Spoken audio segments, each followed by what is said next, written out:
Good morning दोस्तों।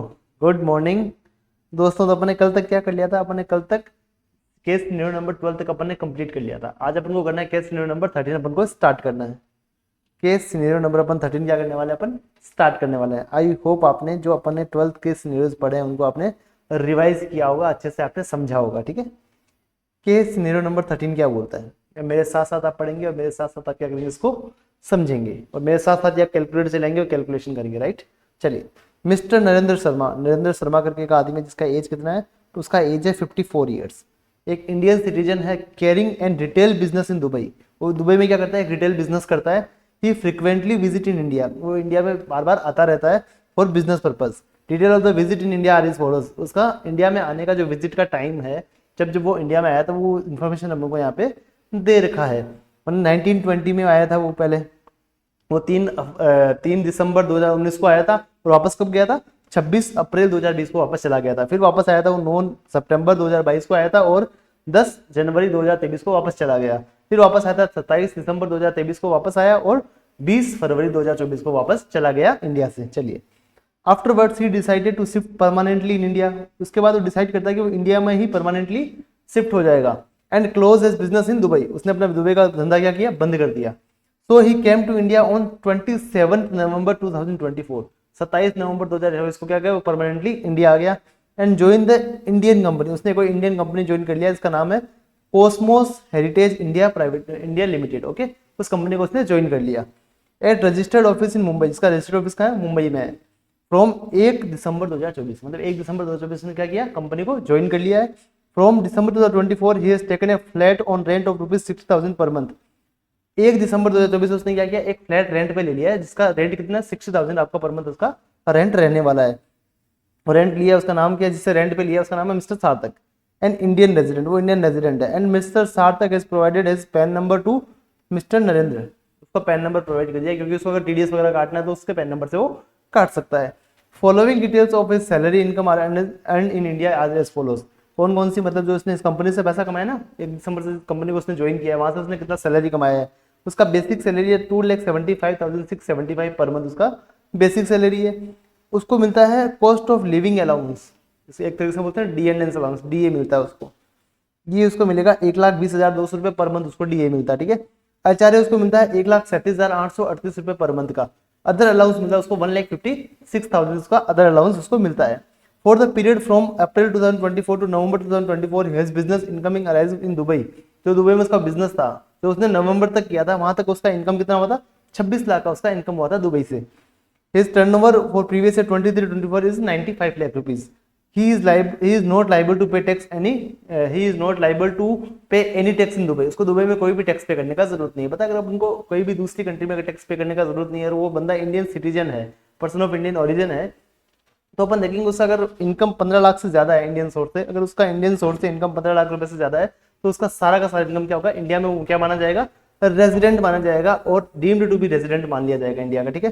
Resident कौन सा वाला? आर एनओआर वाला। राइट, आर एनओआर वाला वो क्या बन जाएगा? इंडिया का रेजिडेंट बन जाएगा। चलिए, he is active in equity share trading.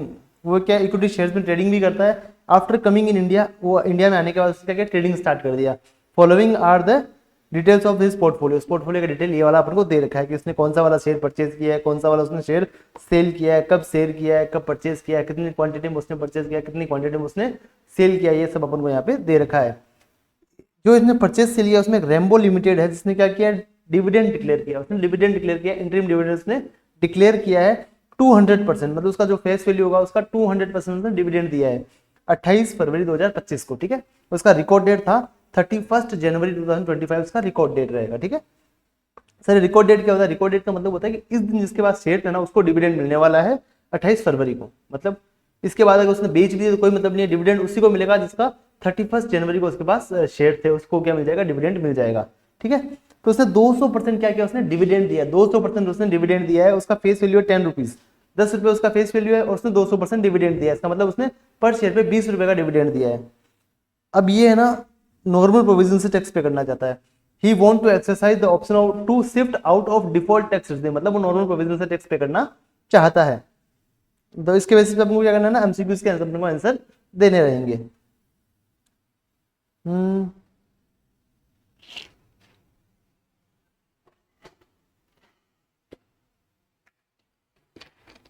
चलिए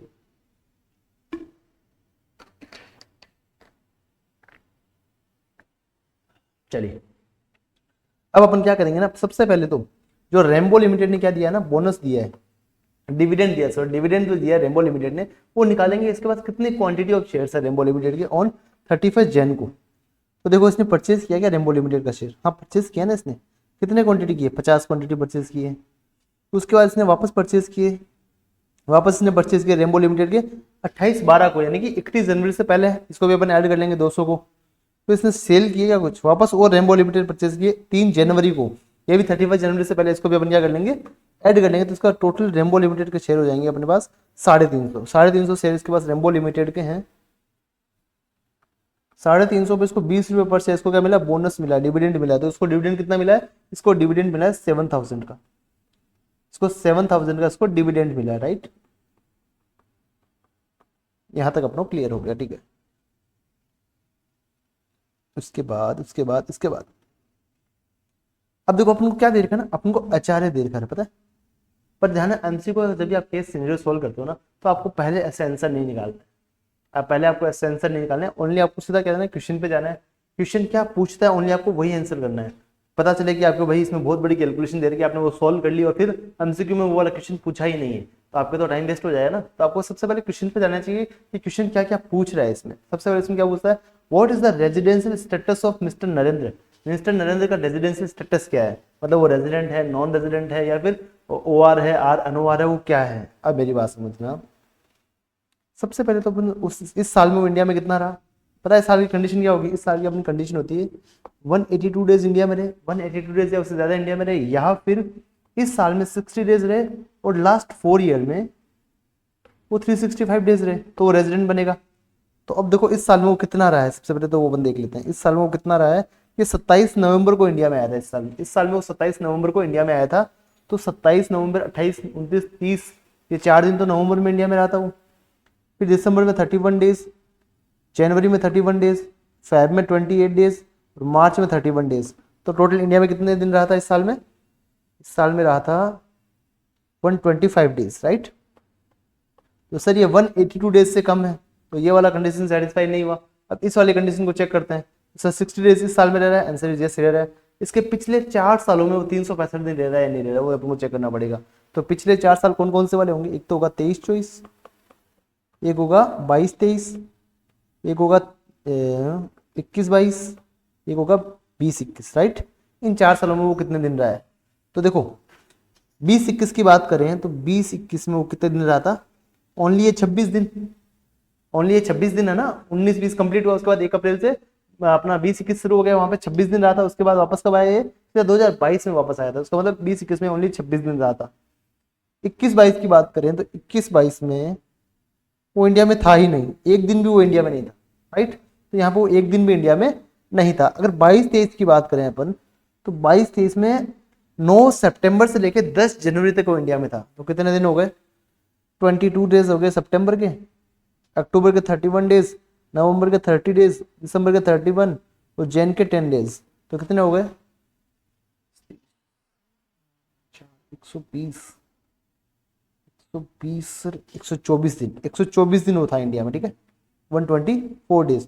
23-24 में वो कितना रहा, 23-24 में वो बोल रहा है कि वो 27 दिसंबर को आया था इंडिया में, 27 दिसंबर को इंडिया में आया और 20 फरवरी को चला गया। तो दिसंबर के 5 दिन हो गए, 27, 28, 29, 30, 31, 5 दिन हो गए।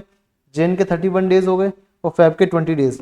तो वो इंडिया में रह गया अपना 56 डेज इंडिया में रह चुका, ठीक है। तो अपने टोटल कितने दिन इंडिया में रहा वो पिछले 4 सालों में, 365 डेज है या नहीं है। तो अपन टोटल कर लेंगे 12 और 4 16, 1 10 1 206 दिन इंडिया में रहा है। तो 365 डेज इंडिया में वो नहीं रहा। तो ये क्या बन जाएगा, ये नॉन रेजिडेंट बन जाएगा, राइट। ये नॉन रेजिडेंट बन जाएगा। अब मेरी बात समझना, अब यहाँ पे एक चीज और लिखी है। तो वो क्या लिखा है ना, वो उसकी इनकम इंडिया में टैक्स, वो दुबई में टैक्सेबल नहीं है उसकी इनकम, मतलब दुबई में टैक्सेबल नहीं। तो अपन चेक करेंगे क्या इंडियन सोर्स से उसका इनकम 15 लाख से ज्यादा है क्या इस साल में। अगर उसका इंडियन सोर्स से इनकम उसका 15 लाख रुपए से ज्यादा है, तो वो क्या बन जाएगा, डीम्ड रेजिडेंट बन जाएगा। तो इंडियन सोर्स से इनकम उसका कौन सा वाला इनकम है, ये उसका इनकम इंडियन सोर्स है। तो देखो ना 2,75,000 उसका मंथली सैलरी है। अगर अपन मोटा मोटी 4 महीने, मतलब दिसंबर में लगा था ना, दिसंबर, जनवरी, फरवरी, मार्च, 4 महीने का मोटा मोटी भी निकाले तो 12 लाख रुपए निकलता है लगभग, 10 से 12 लाख रुपए वो कमाता है यहाँ पे, 12 लाख तो यहाँ हो जाएंगे। फिर उसको 1,20,000 क्या मिलता है, उसको डीए मिलता है, ये भी फुली टैक्सेबल है, ये भी 4 लाख फुली टैक्सेबल है। तो ये दोनों मिला के इसका कितना 15 से ज्यादा हो रहा है, 15 प्लस हो रहा है, इसका ये मिला के 15 प्लस हो रहा है। तो अपन को आगे देखने का जरूरत नहीं है, ये क्या बन जाएगा अपना डीम्ड रेजिडेंट बन जाएगा, ये अपना क्या बन जाएगा डीम्ड रेजिडेंट यहाँ पे बन जाएगा, क्योंकि उसका इंडियन सोर्स से जो इनकम है वो 15 लाख रुपए से ज्यादा है। चलिए उसको अपन क्या कर देंगे डीम्ड रेजिडेंट इसको बना देंगे। चलिए which of the following statement is correct, अपन को चारों स्टेटमेंट पढ़ने हैं, इसमें से कौन सा वाला करेक्ट है उसको अपन को टिक करना है। In the respect of dividend paid by Rambo limited to mister Narendra, जो रेम्बो लिमिटेड ने यहाँ पे डिविडेंड पे किया ना, उसके केस में कौन सा वाला पॉइंट आपका सही रहने वाला है। चलिए सबसे पहला ऑप्शन कहता है dividend received from Rambo limited is exempt, जो डिविडेंड मिला है रेम्बो लिमिटेड से वो एग्जेम्प्ट है, उस पर आपको टैक्स लगाने का जरूरत नहीं है। In the hands of mister Narendra hence no tax is required to be deducted, क्या आपको टीडीएस नहीं काटना है। पता है आपको इंडिविजुअल के केस में अगर आप 5,000 रुपए से ज्यादा डिविडेंड पे करते हो तो आपको टीडीएस काटना पड़ता है एट द रेट ऑफ, पहले था शायद 10% था, अभी अपना 5% है, राइट। अभी अपना कितना है 5% है। तो अपना डिविडेंड हमको कब मिला था, 1 सेकेंड, डिविडेंड का रेट क्या है, ये रेट मेरे दिमाग से निकल गया अभी, एक बार मेरे को इसका रेट चेक करना पड़ेगा, रेट कितना है डिविडेंड का, टीडीएस का रेट कितना था 10%, मैंने बताया था 10%, सॉरी 10% आपको टीडीएस काटना रहेगा, ठीक है। अगर आपका डिविडेंड का अमाउंट अगर 5,000 रुपए से ज्यादा है तो आपको 10% के हिसाब से टीडीएस काटना रहता है, ठीक है। तो आपका 5,000 से ज्यादा है तो आपको 10% टीडीएस काटना रहेगा। तो इसमें क्या बोला कि डिविडेंड आपको टीडीएस नहीं काटना है, ये गलत है। सेकंड कहता है dividend received from Rambo limited is taxable in the hands of mister Narendra, right, but since the dividend is less than 10,000 no tax required to be deducted, मैंने लिमिट क्या बताया था 5,000 रुपए, तो ये भी गलत है। अगर हाँ ये क्वेश्चन अगर अपन मई 26 के लिए बात करें तो एज पर फाइनेंस एक्ट 2025 आपका ये लिमिट 10,000 हो चुका है, पर अभी इस साल के लिए इस अटेम्प्ट के लिए आपका लिमिट क्या रहेगा 5,000 रहने वाला है, तो आपके लिए ये वाला भी गलत है। Dividend received from Rambo limited is taxable in the hands of mister Narendra, बराबर टैक्सेबल होगा। Tax of ₹525 is required to be deducted, क्यों भाई 7,000 का 10% कितना होता है टीडीएस, 700 रुपए होता है ना, 525 रुपए थोड़ी होता है, ये तो गलत है। Dividend received from Rambo Limited is taxable in the hands of Mr. Narendra. Tax of ₹700 is required to be deducted at source. ये वाला अपना आंसर सही रहने वाला है, तो बाकी वालों को अपन ये हटा देते हैं। चलिए नेक्स्ट क्वेश्चन, नेक्स्ट क्वेश्चन क्या है, what shall be the TDS liability of mister Narendra for rent paid to mister Sarthak, जो मिस्टर सार्थक को जो रेंट पे कर रहा है ना उसके केस में उसका टीडीएस का लाइबिलिटी क्या रहने वाला है। पता अगर इसका टर्नओवर कितना था इस साल का, इसका टर्नओवर है अपना 95 लाख, 1 करोड़ से कम है, तो उसको पता है 194 आई में टीडीएस काटने का जरूरत नहीं है, बट 194 आई बी क्या बोलती है, अगर आपका टीडीएस, अगर आपका मतलब जो आप रेंट पे कर रहे हो वो मंथली 50,000 से ज्यादा है तो इसका टर्नओवर 1 करोड़ से कम है ना, उसको भी वहां पे क्या काटना पड़ेगा, टीडीएस काटना पड़ेगा।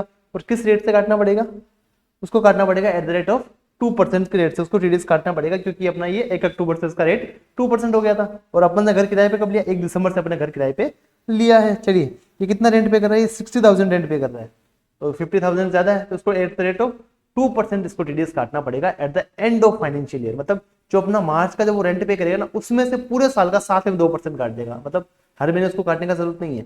जब मार्च का एक साथ रेंट पे करेगा ना तो पूरे साल का एक साथ रेंट जोड़ेगा, उसमें से 2% उसका काट लेगा, तो इसका कितना आएगा देखो 60,000 पर मंथ है, 60,000 पर मंथ है तो इंटू 4 कर देंगे, दिसंबर जनवरी फरवरी मार्च बराबर, तो कितना आएगा 2,40,000, इसका अपन 2% अपन टीडीएस काट लेंगे, ये कितना आएगा अपना 4,800 अपना टीडीएस यहाँ पे कट जाएगा। देखो क्या लिखा ऑप्शंस में पढ़ते हैं अपन, there is no TDS liability, ये तो गलत है भाई, टीडीएस की लाइबिलिटी तो है ही अपने पास।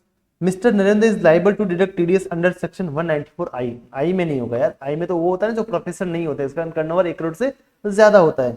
Mister Narendra is liable to deduct TDS under section 194 I B, ये वाला सही है, ऑफ ₹4,800, ये भी सही है। In the month of March, मार्च में काटना पड़ेगा, बनेगा मंथ आपका जब ईयर एंड होता है उसमें आपको टीडीएस काटना रहता है, ये वाला ऑप्शन आपका सही हो जाएगा।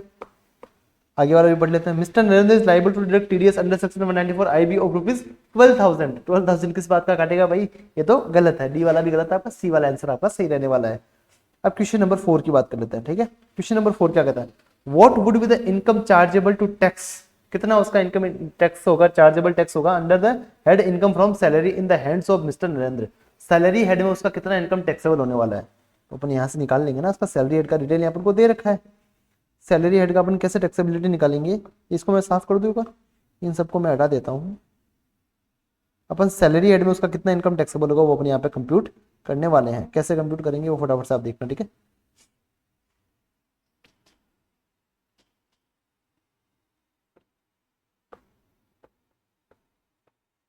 कंप्यूटेशन ऑफ इनकम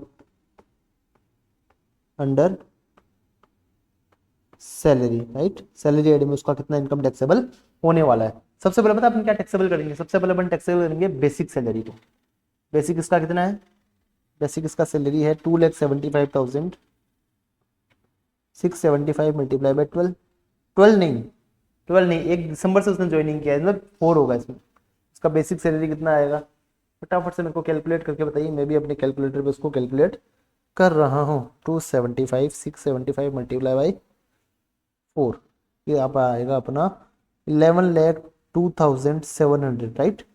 फिर अपन डीएनएस अलाउंस को टैक्सेबल कर देंगे, वो कितना मिला है अपन को 1,20,200 मल्टीप्लाई बाई 4,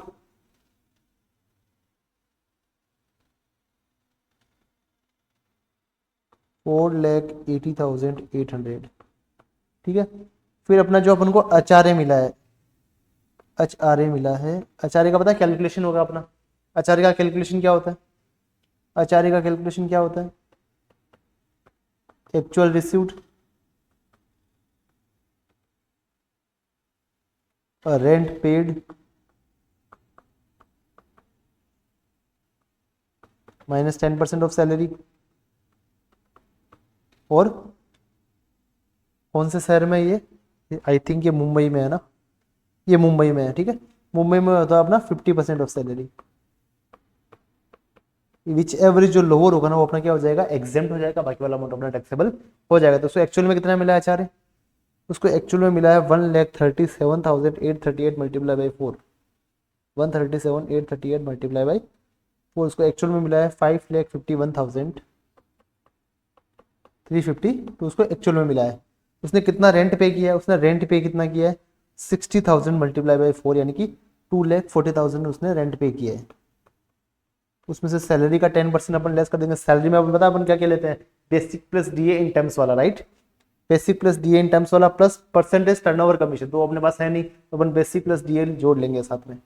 तो 11,02,700 प्लस 480,800, तो आएगा अपने पास 15,83,500।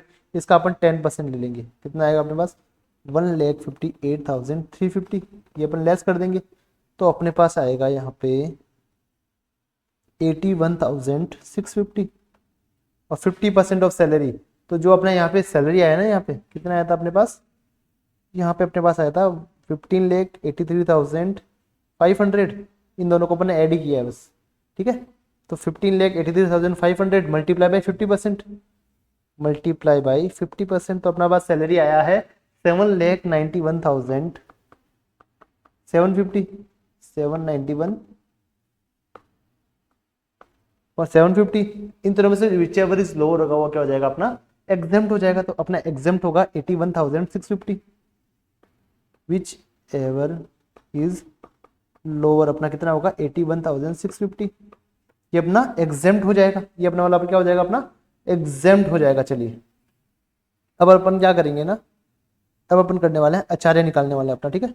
तो एक्चुअल में से क्या करेंगे, एग्जेम्पशन लेस कर देंगे, तो अपना आचार्य टैक्सेबल वाला आ जाएगा, कितना आएगा 5,51,352 माइनस 81,650, तो अपना एग्जेम्प्ट टैक्सेबल आचार्य कितना आ जाएगा, फटाफट से कैलकुलेट करके बताओ यार, मैं अकेला ही कर रहा हूँ, कोई मेरे साथ हेल्प नहीं कर रहा है, मेरी कोई भी मेरे साथ हेल्प नहीं कर रहा है। तो अपन क्या करेंगे ना 469,702 अपना टैक्सेबल आचार्य आ जाएगा, और अदर जो अपन को अलाउंस मिलता है वो तो आपका फुल्ली टैक्सेबल है, जो आपको अदर अलाउंस मिलता है वो आपका फुल्ली टैक्सेबल है। तो अदर अलाउंस आपका कितना है 1,56,000 पर मंथ का, राइट। 156 मल्टीप्लाई बाई 4, तो अपना आएगा 6,24,000। तो अपना टोटल सैलरी यहाँ पे आएगा, अपना टोटल सैलरी यहाँ पे आएगा 469,702 प्लस 480,800 प्लस 110,2,700, तो अपने पास आएगा 26,77,202। अब ये नॉर्मल प्रोविजन से टैक्स पे कर रहा है, ये बंदा क्या कर रहा है, नॉर्मल प्रोविजन से टैक्स पे कर रहा है, तो इसको क्या मिलेगा, स्टैंडर्ड डिडक्शन मिल जाएगा 50,000 का। 50,000 का इसको क्या मिल जाएगा, स्टैंडर्ड डिडक्शन मिल जाएगा। ये इसको मिलेगा 50,000 का। तो अब अपना इनकम आएगा 26,27,202। ये अपना इनकम फ्रॉम सैलरी रहने वाला है। तो अपना देख लेंगे ये कहाँ ऑप्शन में दिख रहा है अपन को, ये वाला 26,27,202 अपन को कहाँ दिख रहा है, ए वाला ऑप्शन दिख रहा है अपन को। तो ए वाला ऑप्शन को अपन क्या कर देंगे, टिक कर देंगे। ये वाला ऑप्शन अपना क्या हो जाएगा, सही हो जाएगा। आई होप आपको यहाँ तक क्लियर है, ठीक है। आई होप आपको यहाँ तक क्लियर है। चलिए अब अपन क्या करेंगे ना, केस सिनेरियो नंबर 14 का बात करने वाले हैं। तो फटाफट से एक बार क्या करेंगे ना, आप केस सिनेरियो नंबर 13 को देख लेंगे। आपको मैं सिर्फ 1 मिनट का टाइम दूंगा, ठीक है।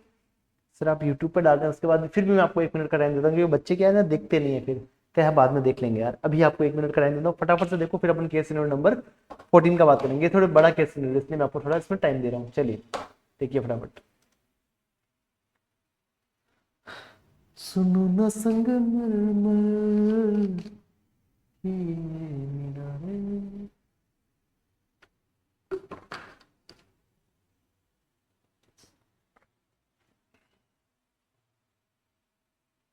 कुछ भी नहीं है आगे तुम्हारे, आज दिल पे मेरे राज तुम्हारे।